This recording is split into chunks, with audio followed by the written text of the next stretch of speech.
Hey, this is Coach Marty, And this is Lori. and it's time for That Sports Couple.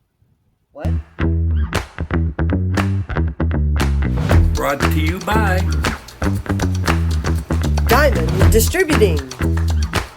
Colonial Exterminating Company, Edward Jones, C. Robert Email. Wendy Benedetto, Ladder in Blue, Sports Pub, Dexterhead. Adam Roussel, Riverbed, Chiropractic, Tri-Parish Trophies, The Seafood Pod. Welcome to That Sports Couple, episode 7, lucky 7. I'm Lori Lyons, the sports writer again, and this is Marty Luquette, the coach. And this is That Sports Couple, our little podcast that we started a couple of months ago, so we had something to talk about each week. 7 weeks ago. 7 weeks ago. It's been fun. Yes. Y'all need to like, share, tell your friends, tell two. We're not that bad, right? Not usually. Not, we try really hard. And this week we have two special guests. One is my dear friend from a long time ago. He is the chairman of the Louisiana Sports Hall of Fame in Natchitoches, Doug Ireland. He also is a sports writer, and he had the great fortune or misfortune. He got to cover not one, but two of the wildest high school football games that have been played in the state of Louisiana this year. The October 4th game between Captain Shreve and Airline that ended up 69-68 in Airline's favor. And he said, well, that's got to be the greatest game ever. Then a week later, he got to cover Captain Shreve and Evangel, which went to overtime with Captain Shreve coming out on top this time, 77-76. All kinds of records were shed and broken, and he was there and trying to keep stats. And he said his biggest concern was, do I have enough paper? That would have been mine too. Like, how am I going to do this? Or math. And we also talked to... I got a chance to go over to Riverside and Yes. sit down with Coach Lee Roussel and talk about last week's game with St. Martin's, which featured two of the top running backs in the state, Dedrick Lasty and Harlem Berry, and Riverside coming up with a convincing win and Dedrick Lasty putting on a show. And we talked about that and a little bit about the program and where things are going and how things are at Riverside. And it was a nice opportunity for me to get to go visit Coach Lee. And, of course, then I had to go see all the people in the building. So I spent the afternoon, but it was fun. It was good to see everybody. Did they miss you? And yeah, they missed me like a toothache. So I had a great time going around there, and we'll get a chance. Did to they miss that. me? They didn't even remember you. Ah, That's shame. not true. Riverside put up 76 points. I don't think I have ever covered a game of 76 points. I think the highest was 55. That Dexterhead East St. John 5 overtime game was 55 something. I don't remember ever having 76 points in a game. We used to, in the past, if you got ahead, you subbed out. Yeah, you put your running back on the bench. You subbed out and bubble wrap. And that's not the case anymore. And they're playing to the last whistle. And hey, this is the norm. This is the norm. Don't get used to it. High points and lots of offense. Welcome to the spread offense. That's right. It's going to be the normal. And I got to talk to doing some writing for some other outlets, and I got to talk to Captain Shreve quarterback Brody Savage, who threw for, what did he throw for? Like 468 yards, which, and that's just crazy. And I talked to him about what it was like being in that game and two games, and he said they were fun, but they were crazy. And one of them, the one they lost, was their homecoming too. He said didn't get to enjoy homecoming, but this points, a lot of points scored. Well, hoping to get a chance to see them this week. Yeah, they play Dexterhead this week. Captain Shreve travels to Dexterhead to play, and we'll see if they put up another 50.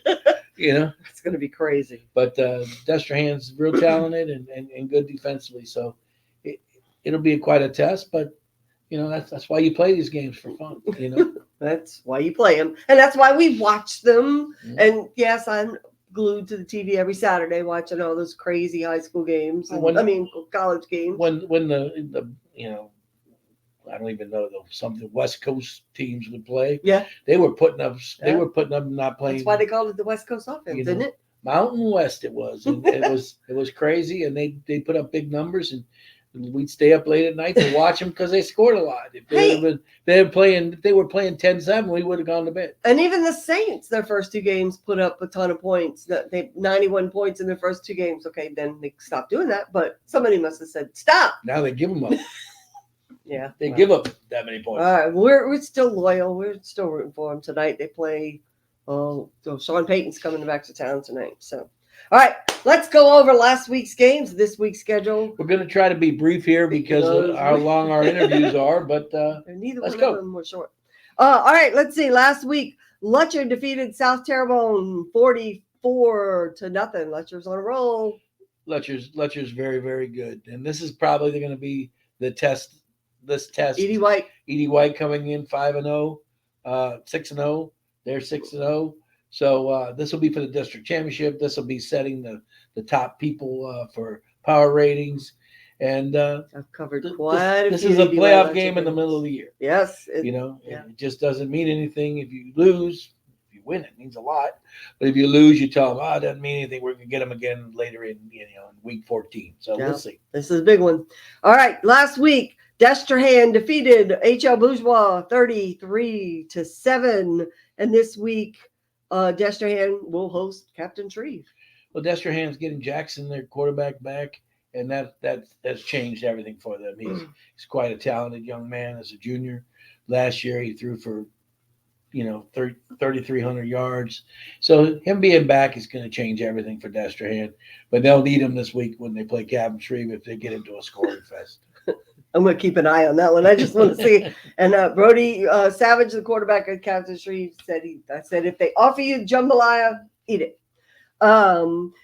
East St. John, so close. Central Lafourche defeated East St. John 7-6. So close.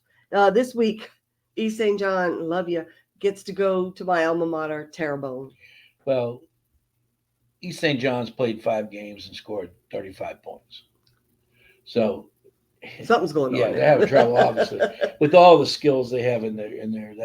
I know that's going to be a tough right now, and they're going to have an explosion. The question is, who's it going to be against? Good point. I think they have Thibodeau this week, right? No, they have Terrebonne this week. Well, it probably won't be this week. No, because Terrebonne's been really good, but maybe if they do score some points, because Terrebonne's given up some points too. Yeah, I know. But Terrebonne will outscore you, and we'll see at the end. Yes. But Terrebonne's lost to Hahnville and beat Destrehan, so they're setting themselves up for a share of the district championship. Exactly. All they need is for Destrehan to beat Hahnville in week 9. Yeah. Well, Hahnville beat Thibodeau last week 45-21. Greg Boyne's on a roll. And this week they host Central Lafourche. When you can run the football, you can control the game, and Hahnville can definitely run the football.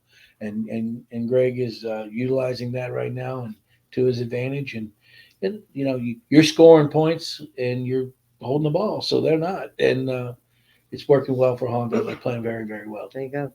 Riverside, as we said, won 76-37 over St. Martin's. That blew me away. I did not see that coming. Lasty with 9 touchdowns, 1 receiving. That was insane. Well, Derek rushed for 540 yards. That's a lot of run. That's a lot of yards. Okay. If I said he rushed for 350, you'd say that's a lot of yards. Well, that's what Harlan Berry did. Yeah. Harlan Berry ran for 350. So between them, they almost rushed it was incredible to watch. They rushed 900 yards between the two guys. That's crazy. And I mean, it was long run. It was wild. We call those the track meet. And you're going to hear in our interview with Coach Lee Roussel, how good Harlan. He said Harlan was because you box him in and he'd still find a way. Yeah. So did Dedrick. Mm-hmm. And this week, Riverside goes to West St. John. Y'all, I remember this used to be the game. This used to be where there used to be a ferry that ran between Reserve and Edgard, and people starting at 2:00 in the afternoon. It was a party barge. People were barbecuing in front of whatever school it was, and it was packed, standing room only, crazy games. I believe that was the one that you like to tell the story about, the 50-50. The 50-50 was 1,100 or something like that. It was crazy. First game she ever brought me to. Yeah. Went to Riverside when the lights used to be in front of the press box. Yeah. Oh, in front of the field. Yeah, they were on the field, and it was right there. You like the stands were dark, the track was dark, the field was lit. Yeah. I was like, this is the craziest thing I ever saw. Yeah. And people were on the track all the way around. All the way around. Like a Mardi Gras parade. And it was the first time they had played in a while. Yeah. And they came upstairs and they said, okay, the 50-50's going to be this, $2,500. And I'm like, $1,200? No, it's $2,500. I'm like, this guy's going to get whoever wins is going to need an escort to his car. It was outrageous, yeah. And I'll never forget, he came up to get his $2,500, and they tried to talk him into giving $300 to the cheerleaders. He wouldn't do it because he was from the other school. It was crazy, and the kids. It's a shame because the players now and most of the coaches don't realize that this used to be the huge game. It was East Bank versus West Bank. It was private versus public. It was some other things, but it was always a fun game, always a great game, and the big game of the year. Well, Coach Roussel said he talked to his team about it. He talked about the rivalry, and of course he's talking about games that were played before these kids were even born. Yeah. But they do know Coach Mickey, and Coach Mickey was there, and they talked about him and Lori DuPont. What great games they had. I mean, there was a time when you just took West St. John and said, okay, they're going to be in the Dome 2 out of 3 years. They're rolling too. They beat Varnado 22-6 last week, and they're playing well at 4-1. And I mean, in reality, this is a district championship game. I mean, they're the last undefeated teams. They're playing each other. One's going to take control. West St. John lost their first game. Not in district. Not in district. You're right. So they're both. One of them's going to be 2-0 in district and in control of the district, and it's going to be fun. Yeah, crazy. And eat the wings at West St. John. Trust me. Okay, next, St. Charles. I unjinxed them. St. Charles beat my alma mater, Terrebonne, 25-19 in overtime. I knew they were going to get one. Good thing, because I'm about to win the district, the River Parish Championship. The Bayou Championship. Yeah, they were. Terrebonne's played well. I mean, Honville did beat them, but and then St. Charles gets the win, and they needed it. Yes, they've been playing good. We know they're talented. Yeah, we know they're a good team. He said they were a few plays away, and he was right. And then I'm sure Terrebonne's saying we're a few plays away from winning that game too. But St. Charles gets their first win, and now they go against the Texas team. I only have Legacy written down. I know it's a big, long, the Legacy School of Texas. I don't know what the name of it is, but that's who they play this week, Legacy. And the quarterback is a five-star recruit. Yeah. So, anything can happen. He didn't know that when he scheduled him, according to Coach Wayne from 2 weeks ago in our interview, but he knows now. And last but not least, St. James lost to Archbishop Shaw 35-14. This week, St. James takes on McDonough 35. I told you last week that I had seen Shaw play and how disciplined they are and how talented they were. And they came in and they played very, very well at St. James. And, St. James gets another test this week. That's a 5A select who wings it all over the place in McDonough 35. They're in the Catholic League now. So they're looking outside just to get some good games. Yeah. And this should be fun again. But St. James played a heck of a schedule. No kidding, absolutely. They really have. Yes. In preseason, and that's not counting the game. That they got rained out. I mean, hurricaned out.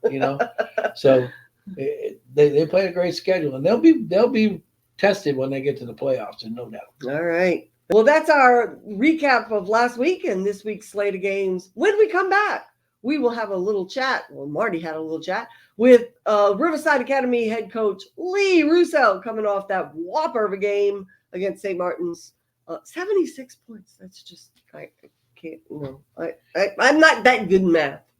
Good thing you weren't on the No sideline. kidding. It would all the stats would be. I was pretty good at stats. I had a system. All right, come back and go visit our sponsors. We also want to mention this week is Seafood Pot's 20th anniversary. They're celebrating all week with some specials, and it's Customer Appreciation Week. Congratulations to the Seafood Pot. I love them crabs. Oh, I love crabs. You also want to give a shout out to Emily St. Pierre, State Farm in Laplace. Go see them for your insurance needs. Great sponsor for River Parishes sports. She's right there in Laplace and involved in all the different schools. So if you get a chance and you need insurance, go see Emily. She takes care of us. She does. All right. Brought to you by the Seafood Pot in New Sarpy, the best seafood in the river parishes. Crabs, shrimp, seafood platters, po' boys, and those daiquiris. Doesn't get any better than the Seafood Pot. Brought to you by Diamond Distributing. They're the guys who deliver the Hugh Biggs pies. Lemon! No apple. If you don't see your favorite pie and freeze-dried goodies at your store, have them call Diamond Distributing. Brought to you by Colonial Exterminating Company, a local family-owned company that will help you get rid of your termites, pests, and rodents. They're a Christ-based company looking forward to serving you. Brought to you by Robert Hemel at Edward Jones Investing on Belterre Boulevard in Laplace. Trust Robert with all your investment needs. Welcome back to That Sports Couple. This afternoon, I had an opportunity to go over to Riverside, visit with everybody. It was like old home week, but I got to sit down with head coach Lee Roussel, and this is our interview. Coach Lee Roussel, Riverside Academy. Thanks for coming on our podcast, That Sports Couple.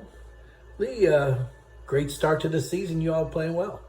Yeah, I appreciate it. Always good to see you, Coach. Yeah, kids are playing some better football right now. We started off the season with a loss to Terrebonne, who's a really good opponent who we were talking about earlier, that opportunity to compete and win that 5A district. So we turned the ball over 3 times in that game. Had a lead with 1:30, and they get the ball back and score to beat us. So we knew there that we had a team that can compete, especially in our division. And then we win a couple games and lose to Vermilion Catholic, who we played in the semifinals. And I just thought they were prepared and came out and took it to us. And they got a quarterback who's a special player. He had a good game himself and kind of took it to us in the run game. And then last week against St. Martin's, which the last couple years, the district championships kind of come down to this game. One of our best offensive performers. Our offense has been playing well all year. We had some really good numbers. The scoreboard's been showing it. So I think this week, it's about defensively simplifying and getting those guys playing hard and getting their confidence back, and just continuing to improve on the offensive line. That's something I'm real proud of. We graduated 5 seniors last year in the offensive line, and we got some young guys stepping up. So yeah, I'm pleased with us. We still know we got work to do to where we want to end up in the playoffs in November and December, but pleased with our kids. And of course, your running game's been doing well. Certainly with Dedrick Lasty. You want to talk about him and the big guys up front? Yeah, Dedrick, the most special performance from a single player as far as in the running back position that I could remember that I've been around. The previous week against Vermilion Catholic wasn't his best game. He had some big runs, but he didn't play his best football. We challenged him, and he's such a good kid that you can still coach him hard. And he came out, and you knew he would have a good game. You didn't know 540 yards and 9 touchdowns, but you knew that he was going to show up in those big games because he always has. So I'm really proud of him. But we've come to expect those things with Dedrick. I just spoke about the offensive line.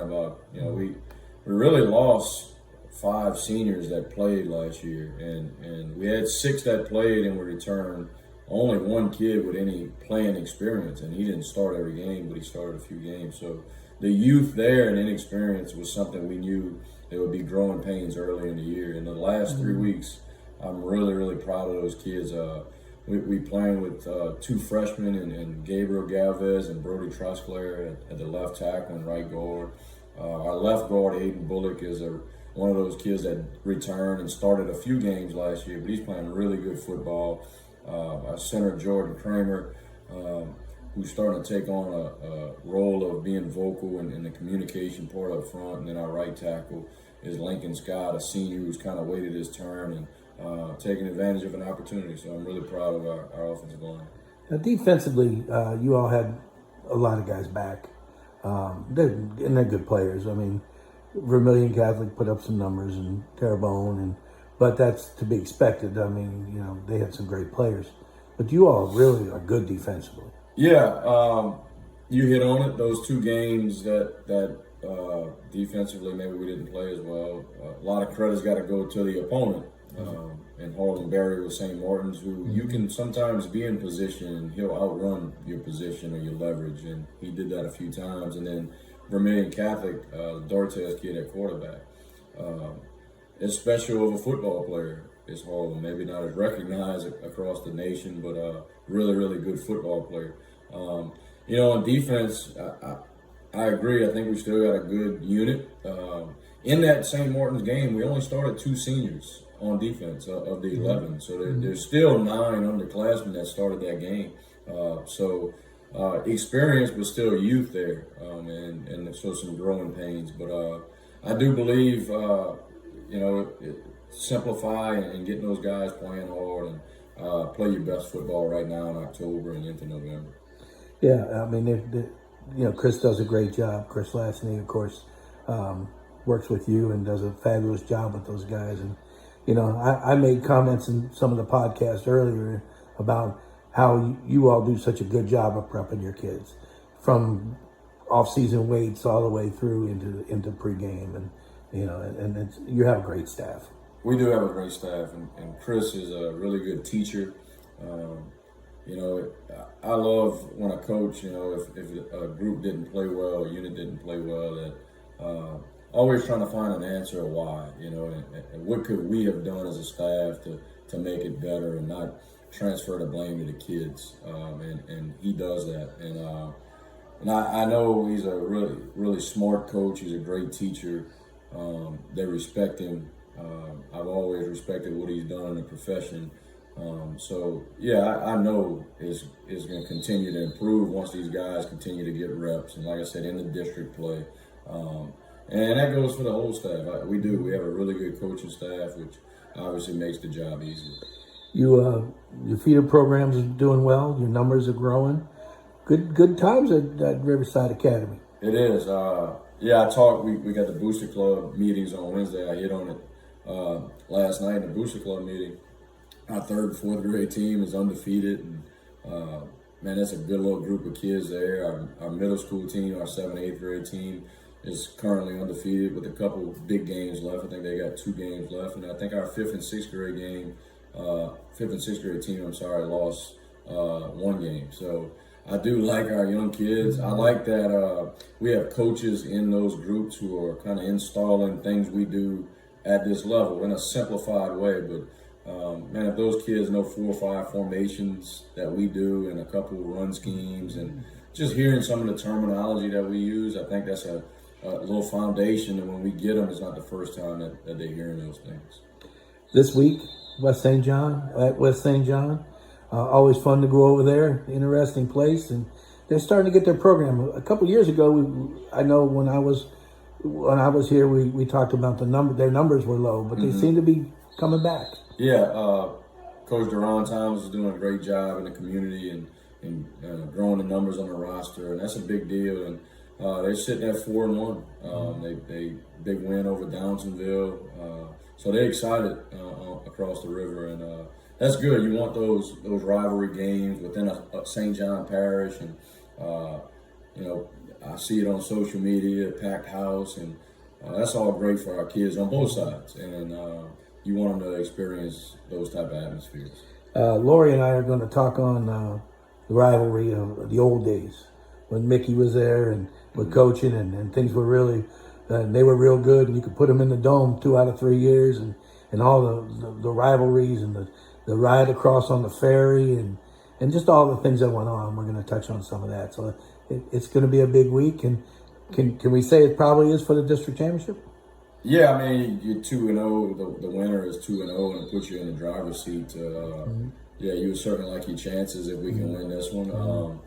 But no, you hit on that. I talked about that Saturday with the kids. A lot of them wasn't born on the team when that rivalry was a big deal in the 90s and early 2000s.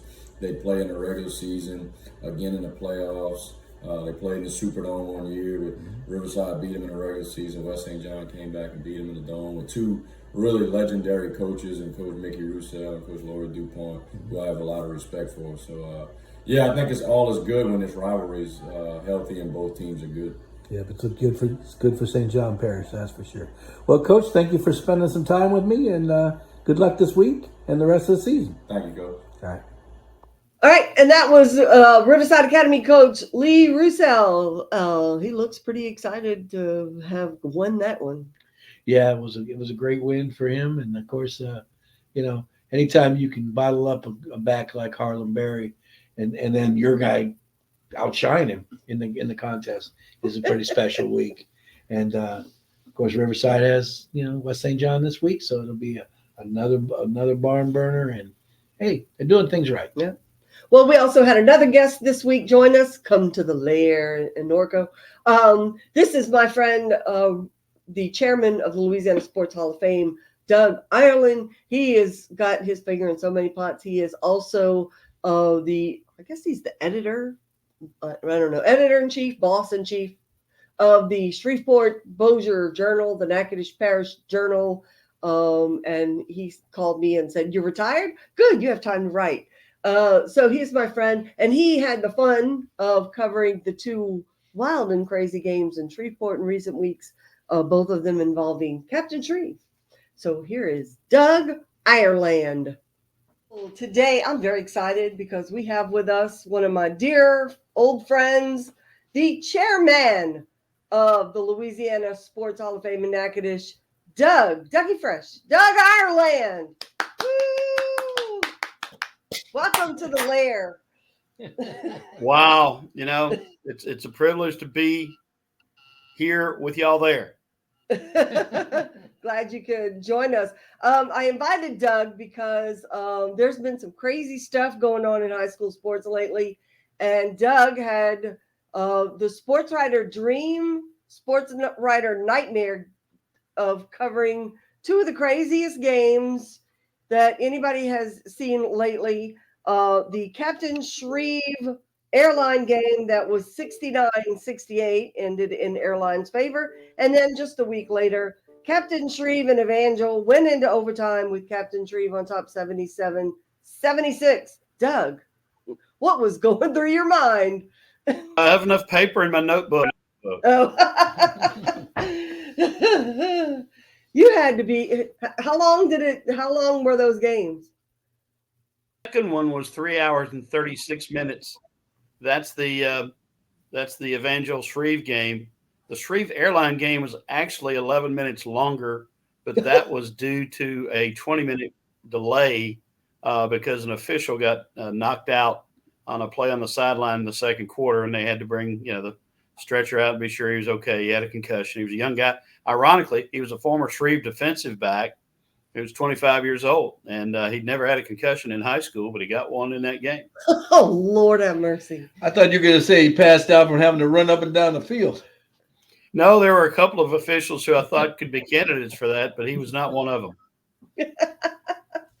So, and I saw you wrote a column today about it because a lot of people are saying, there's no defense, but you kind of said, no, there is defense. Talk about that a little bit. Yeah, it was obviously you see those kind of points being scored, and that's the immediate conclusion you reach is, well, these defenses must suck. and are they great defenses? By no means. But do they suck? And are there, is there a lack of effort? No, not at all. And it was interesting to talked to two of the officials in the second game, who one was a young man who was the fraternity president of the fraternity Pi Kappa Phi that I was the advisor for 15 years at Northwestern up here, and he's officiated since he got out of college, and he officiated flag football while he was in college, and he's talking to me. He's a side judge, and he's going up and down the field in the second half. He was surprised to see me. I was surprised to see him, and he looks over at me somewhere after one of the touchdowns. He says, "Doug, I ain't never seen anything like this." And little did we know how true that was. He said that a couple other times. And so he gets in his car afterwards and knows that I'm driving back from Shreveport, from Lee Hedges Stadium to Natchitoches to write my story and do the rest of the things I need to do for the Shreveport Bossier Journal's edition. And so we talked on the way home. And one of the first things I asked him, I said, "I've got to know, I saw," and he wanted to know about the airline Shreve game that he didn't see, but had heard about and really couldn't obviously discuss during the game. And I said, I just need to know what did you you see high school ball all the time. So you see a lot of teams, a lot of different offenses, defenses. Was that a case of the defenses just being really bad and the quarterbacks and offenses being pretty good, or what? And he says, no. He says, we talked about it. A couple of the officials, we got together at halftime, we're talking about it, and quarterbacks were awesome. And the young man from Evangel is clearly, he's a national caliber recruit. He's already been offered by Georgia and LSU. He was going on a visit last weekend after the game to Alabama. He's just a sophomore. He came in to Evangel with those kind of reputations. Never started a game, just 7-on-7 legend. And he's got a rocket for an arm. He's a smart kid. He can scramble like nobody's business. But he was absolutely throwing Patriot missiles. I mean, he was he can rock it in there, he can dump it in there, he can float it in there. He makes, and they were talking about the reads he makes and the adjustments on the routes the receivers make, and it's not, the defense. There were some defensive plays made, and there were some there's some good talent on the defensive side for both teams, but they're just overwhelmed by the abundance of talent and the high level of execution. And let's consider now too, in the three teams involved, Captain Shreve has the state's leading rusher, who is tremendous, a guy who played cornerback. He had not taken a handoff in high school until this year. That's crazy. Yeah, they've got a quarterback who's a very good hand. He started 4 games last year, got hurt, and they've got several really capable, explosive receivers, and they've got a good offensive line. So, and they've got a young play caller who's got a great reputation. Their head coach, first year guy, and he is very, very creative and innovative, and makes great adjustments and sight reads on the. He's got other very good coaches underneath, and then they've got one of the great quarterbacks in the country, unquestionably, as a sophomore. So and there's other good players around that young man too. So that's a perfect storm. Then you go back a week to Airline, and they've just got the state's leading passer coming back from last year, Ben Taylor. He's got 3 or 4 really explosive receivers, and they've got a tremendous offensive coach named Justin Scoggin, who was with David Feaster at Parkway when Parkway was very, very good. He did a lot of great things as OC at Leesville. He's in his 3rd year now at Airline, and the numbers they've put up in his 3 seasons are just astonishing. Are the defenses in Shreveport Bossier as a whole not real spiffy? You could probably say that, but are they terrible? No. Well, it's not just there. I mean, Riverside put 76 points Friday night on St. Martin's, who has the best running back in the state. There's something wacky going on. I'm telling you, I don't know what it is. I don't think I ever covered a game with 76 points. And interesting, the day before we do something in the Shreveport Bossier Journal called Coaches Roundtable every Wednesday. And we'll ask questions from what was your favorite Halloween costume to this week's question, which was obviously the topical question of the day. Is it fair to play defense in Shreveport Bossier? Is it easier to score on and move the ball offensively or defend? And we had 8 coaches respond, and they all talked about the same things. They talked about, for example, we used to say, Marty, as a former football coach, the line used to be, hey, on offense, all 11 guys are going to do their jobs if the play breaks down. But on defense, if one guy does his job, you make a good play. There you go. That's no longer true. And when what you got are factors like every week, the defense is facing a different offense. It might be the triple option one week at Bird, then it's the spread at Airline, then it's the veer, then it's another form of the spread, then it's the power eye, and they're having to make those adjustments week after week after week to very different offenses. Rules in football from the NFL on down in the last 15, 20 years have really been adjusted. Nick Saban's chagrin, notably, to help the offense, because people enjoy fast-moving, exciting offense. I mean, that had to be fun to watch, but yeah, I didn't know. I wouldn't want to keep stats. Yeah, and then the other thing is, so all that's happening. So where do your talented kids want to play? On offense. Yeah. Yeah, and then we had one defensive-minded coach who said, well, and the offense gets all the breaks. And then maybe, there may be some subconscious to that with the officials, but and then another coach said, and kids would rather play offense, and not a lot of kids want to tackle anymore. Well, that's where that's what we talked about in one of our earlier segments, is that with concussions coming to the forefront, coaches not only are they're not just not hitting enough at practice as they used to, because they don't want to create a concussion situation at practice and end up losing a player for a period of weeks or even months. So you'd rather them get a concussion in the game? Well, no. What you're doing is you're not teaching technique as much, and I think it shows up on their tackle. That's definitely. But here, Roy Lang, our good friend, did a little research and just came up with fascinating information that not only did we have a 77-76 game that's the highest scoring game, combined points ever in Shreveport-Bossier and probably North Louisiana, the teams combined to overpass the national single game record for yardage at 1,816 yards. That's what teams would get that in a season. That's right. Evangel in that game, 957 total yards. That is the national high school record. Most of any high school team has ever put. And the other thing is, this was a competitive game. Yeah. If one team is ahead 63-28, they're probably not pushing the gas as hard. Right. But and Evangel has had some team with, I remember Josh Booty and the other brothers that used to set records with their passing back in the day. It's saying a lot that this team broke a record. Yeah, absolutely it is. And there were I think it was 128 plays in the game, and they averaged 11.5 per play. Evangel, as we said, set the single game high school scoring yardage record. Shreve ranks 10th all time.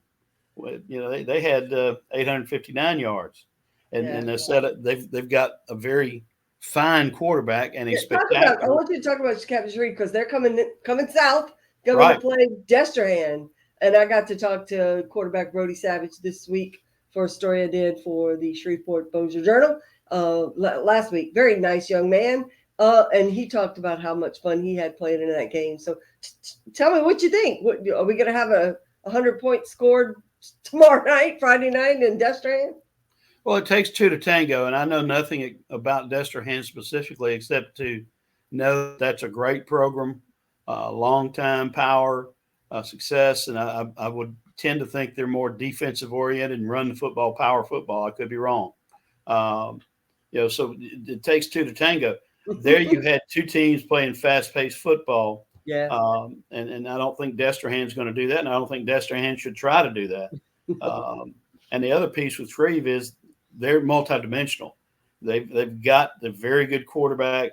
very good receivers, a guy who can stretch the field, a sprinter, and some other guys who can really catch the ball. But they've also got this dynamic running back and a couple of Division I scholarship guys on the offensive line.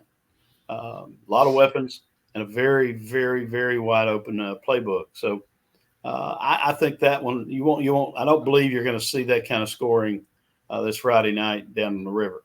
Yeah. Well, Destrehan has been going. They actually have lost 3 games this year, which is more than they've lost in the last 5 games in regular season. But they were going through an injury bug, and they're starting to get their guys back. Certainly, their quarterback was the key, and he's back now, so that they'll have a chance. And it's going to be. But I would assume that Coach Scott's going to slow everything down. Yeah. I mean, that's what I would do. I would. We wouldn't snap till there was 3 left on the clock. And that happened late in the game last Thursday, just because Shreve had the lead and was trying to hold off Evangel, and so they were trying to milk the clock, and Pop Houston, they got the ball back, and boom, they got downfield and scored, and all of a sudden it was Shreve with about 40 seconds left trying to hurry down and score and avoid overtime, but they couldn't do it. Well, I want to change gears a little bit. You are the chairman of the Louisiana Sports Hall of Fame, that fine institution. And it bothers me so much that a lot of people just have no idea what a gem we have in the town of Natchitoches and in our museum in Natchitoches. Talk a little bit tell us what people are missing in the Hall of Fame. Well, first of all, if you come to Natchitoches, there's so much to do here. In the oldest town in the Louisiana Purchase, obviously 5 years older than New Orleans, just dripping with history, dripping with culture. It's where the movie Steel Magnolias was filmed, and where the story behind Steel Magnolias actually happened 3 years before the movie was shot. It's a true story set in Natchitoches, and it brought international stars. Great actresses, Sally Field, Olympia Dukakis, Shirley MacLaine. Who knew who Julia Roberts was then, except the next big thing? Well, she turned out to be the next real big thing. Daryl Hannah, and then a very understated male cast with Tom Skerritt, Sam Shepard, and Dylan McDermott. And those people occupied Natchitoches for about 18 months and made the movie and came back to celebrate its premiere in Natchitoches, and ever since it's been a magnet for people to come from all over the world, not just all over the country. And Steel Magnolias, the play, is one of the most produced modern pieces ever. Bobby Harling, who grew up here, his parents lived in their full lives here. He wrote it, and it's been produced on every continent except probably Antarctica, and it's a spectacular. I think our local community theater did it last summer. Absolutely, yeah. There are different versions of it. It's fascinating, but it just draws people because they want to see the Steel Magnolias house. They want to see Truvy's Beauty Shop. They want to see the riverfront. They want to see the various points where the movie was shot, and the beauty of Natchitoches. That's one thing. Boy, that was a motion picture postcard of our city, and it is a beautiful place with the Cane River cutting right through the middle of downtown. And so it was 1990 when it came out, and here we are 34 years later, and it's a sensation. It really is, still drawing people, and we're very happy about that. And it's a phenomenon that's not going to fade anytime soon. So you've got that. You've got all sorts of the history of this town being the jumping off point for trading between the United States and Mexico. All sorts of history. This was once, believe it or not, the capital of Texas. I did not know that. Yep. If you want to stump a Texan, ask them what the first capital of Texas was. It's Natchitoches. Okay. And David Bowie and Davy Crockett, Jim Bowie and Davy Crockett roamed through here, and George Patton. It's the only place where Patton retreated. He was here during the World War II maneuvers, and he retreated from a bridge over Cane River when his advanced scouts, told him the other troops had crossed and were firing at them. Turned out there were 3 boys dove hunting. I don't think those advanced scouts made it to Europe. But we have a wonderful cultural situation here. We have Northwestern State University, which has so much to offer, and we have a community that's very tourism oriented. And now we have a world-class museum that was opened in 2013. And whether or not you're a sports fan, of course, if you're watching this podcast, 99% chance you are, it is a fascinating opportunity to come in and not only enjoy the sport aspect and have it explained in layman's terms, but there's a history component. A third of the museum is about the regional history, and there's some neat, fascinating stuff there too. But yeah, as far as the sports and the Louisiana Sports Hall of Fame, just an incredible array of things to see and experience, and world-class architecture. When it opened, it was named the #1 new architectural project in the world. Number 2 was an addition to the Louvre. That's in Paris, by the way, France, Texas. And we were the only North American project in the top 10. So there's just innumerable reasons to come. And of course, then you take downtown Natchitoches and our constant series of festivals. One of the great Main Street environments in the United States, been recognized that by the White House, recognized as by USA Today readers as the best small town in America in 2016. So, yeah. And we've got bed and breakfast, we've got hotels, we've got places you know very well, and the other thing is local banks, local restaurants. We don't have chain restaurants. We have local cuisine here, and it's a fascinating blend of South Louisiana, of Cajun and Creole, and also traditional North Louisiana food. And you don't go hungry when you're in Natchitoches. No. And then Hall of Fame weekend is just so much fun. I mean, it's not like they're up there on a stage and you can't talk to them or anything like that.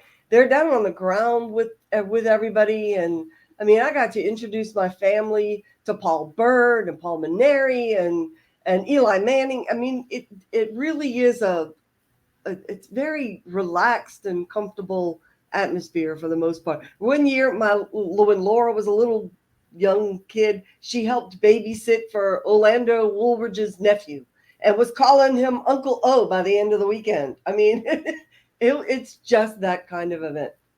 Yeah, that's the beauty of it being in Natchitoches and not in a larger city where things would maybe get a little lost. Natchitoches, as I say, how old are we? 17, 14. What has been Natchitoches doing? What has Natchitoches been doing since before it was founded and incorporated? It's been greeting visitors. Yeah. It's ingrained in our culture to make people feel at home and welcome.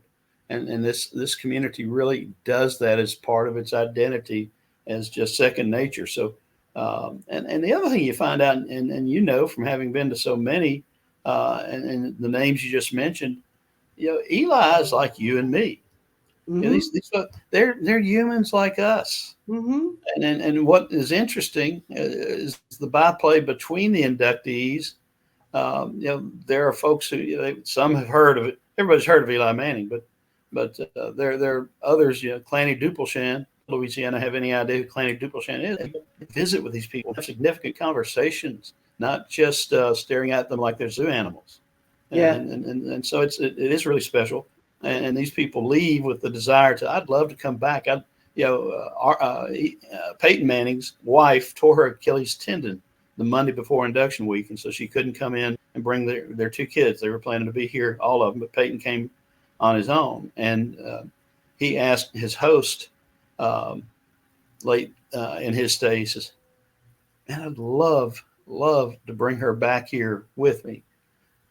What's a good time to come?" And that's the impression that this event makes on the stars. And it's something they treasure, and the relationships are the most powerful of it all. Yes, I know. I'm still in a group chat with the people who are in my class. We don't text very often, but we still, and I made Facebook friends with some of them too. But it's just you bond and you feel like this is my brothers. You know, we had before the when you all first announced this year's group, we had Joe Sherman on, Yes. and he was humbled by the selection, but we keep trying to set him up because he has no idea what he's about to get into and how much fun he's about to have. He could fill that arena too. Yeah, we'll have no problem, as we never do have a problem with selling tickets, but this group in 25 is we're not going to have enough room. We know that right now. That's just the fact of the matter. But the other cool thing about it is during the 3 days, there are 4 free events that don't cost a dime to attend, and some fun things. That the Riverbank concert is such a great time. The bowling tournament is a wonderful event. It's fun. It was just we had the free kids clinic. It's just we have fun, and sports is supposed to be fun. Yeah. And we relive memories and celebrate excellence. And there are a lot of things that Louisiana's wonderful at, but there may not be anything that Louisiana's better at than sports. Good point. Good point. All right, Doug. Well, we thank you so very much for being with us today and telling us all about your fun times in the press box. Are you in the press box or on the sideline? Yeah, it's funny. I worked in the press box for 30 years as sports information director at Northwestern, and clearly that's a great view. Yeah. You got all the comforts you need and this and that. And high school press boxes can go different ways with what they have to offer, but they're press boxes. You've got a seat, you've got a place to put your notepad, and you got people telling you what's going on if you need to know something. I like the sideline. And Roy and I were on the sideline last Thursday night, and I haven't been to a press box for over a year now because I just think you get so much more of the experience of the game on the sideline. I'm too short. Well, you don't have as good a vantage point per se, but you get the feel of the game. I'll do one half on one sideline, the other half on the other sideline in typical fashion, and you just I like the feel of it. And the reason I do that, there's a great football writer for Sports Illustrated, Paul Zimmerman. He was an old offensive lineman, not in the NFL, but he played in college football, I think at Princeton, and he covered NFL games from the sideline when they let you do that, and that impressed me. And I said, well, I'm going. I'd done it before when I was a sports writer before I became an SID. But I've really enjoyed being on the sideline. I know there's some things that I don't get to see, the vantage point, and I was up there for the second half of the airline Shreve game.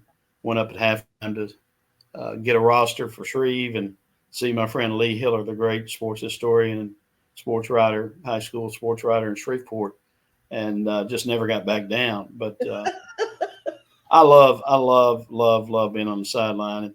And the things you see on the sideline. Yeah. Every sideline has got little kids. Sometimes they're coaches' kids. Intermingling among the players. They're looking at these guys like they're heroes. What surprised me is the technology that's on the sideline. Most teams have a tent with a TV monitor hooked up, and they come over and they look, real-time video of what just happened on the field. They've got iPads, and these are still high school kids. And the star running back who's committed to the University of Texas is pulling up his touchdown on the iPad and showing it to his buddies. But my favorite was last year at homecoming at Airline. They're doing the homecoming court out there, and I'm watching, and there's a freshman girl who clearly is not really into this. Her dad is thrilled, but she just can't wait to get this over. And so watching that kind of stuff was fun. But I'm walking down, and there's a lady sitting in a chair, and she's by the cheerleaders. And I asked somebody, who's that? And it was a cheerleader sponsor. She's knitting during the game, sitting in a chair on the sidelines. Oh, there you go. You got to have the stress relief or something. Yeah. Well, I don't think she was very stressed. I think she was just very bored. There you go. And then one piece I picked up at the Louisiana Tech Northwestern football game on the sideline, and I wasn't down there the whole game, but this was just for halftime. I was going across to visit friends in the stands. So I'm there when the bands are coming on the field. The Northwestern band, the Tech band, it's at Louisiana Tech. So the Northwestern band's going first. I had no idea that there was such a band community.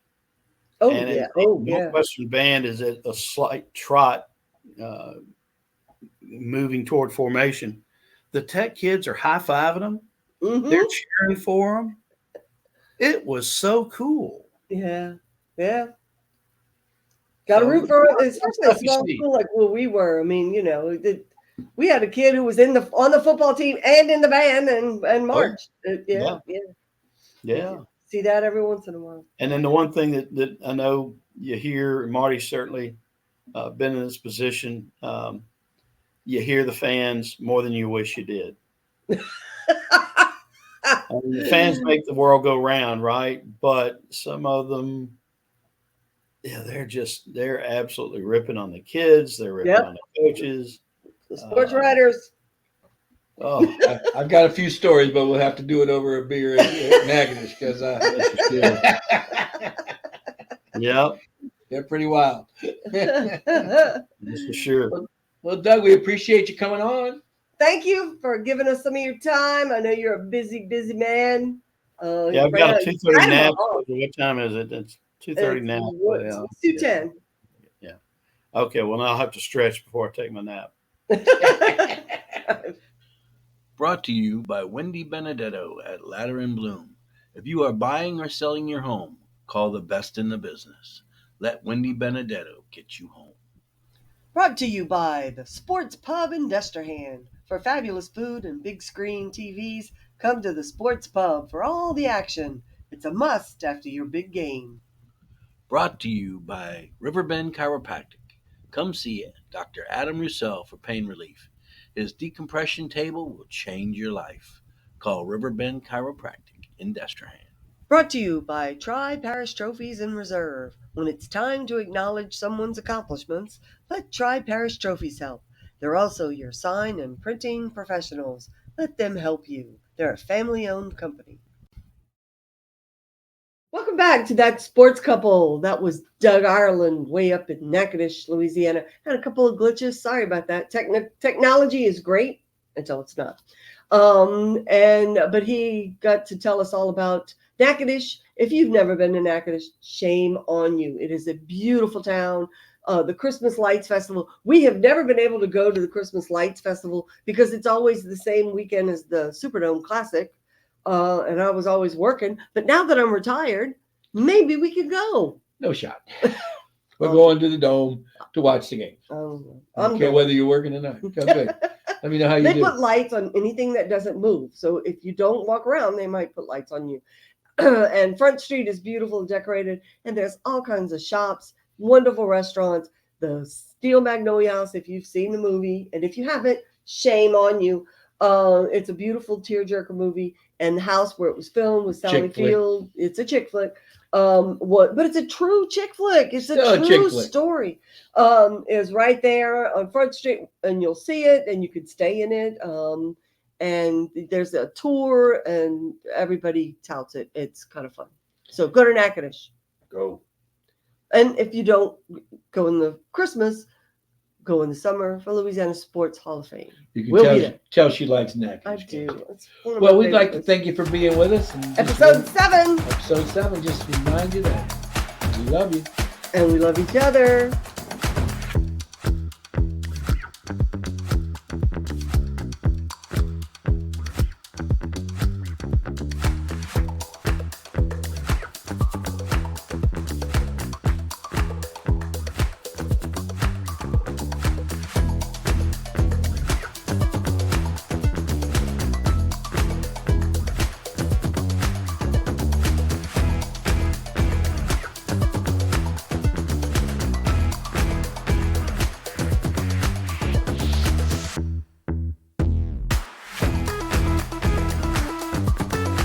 Hey, Marty, what does the mermaid use to wash her fin?